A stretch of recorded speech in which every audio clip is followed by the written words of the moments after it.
madaxweynaha Jamhuuriyadda Federaalka Soomaaliya Maxamed Cabdullaahi Farmaajo ayaa gudoomiyay kulan horudhac waa shirka wada tashiga dowladda federaalka Soomaaliya iyo dowlad goboleedyada. Kulankan ayaa ku saabsanaa sidii loo jaagoon lahaa qodobada muhiimka u ah wada tashiga heerka federaal iyo heer dowlad goboleed, hanaanka geedi socodka siyaasadda, doorashooyinka iyo amniga qaranka. Ammaanka magaalada Dhuusamareeb ayaa si weyn loo adkeeyay, waxaana halkaasi ku wada sugan ciidamada dowladda iyo sidoo kale ciidamo ka kala socday maamul goboleedyada.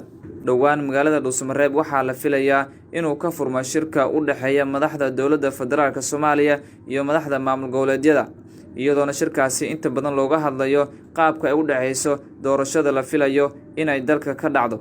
Tan iyo markii uu tagay magaalada Dhuusamareeb, madaxweynaha Soomaaliya Maxamed Cabdullaahi Farmaajo wuxuu kulamo gooni la qaadanayay madaxda maamul goboleedyada iyo sidoo kale qaybaha kala duwan ee bulshada.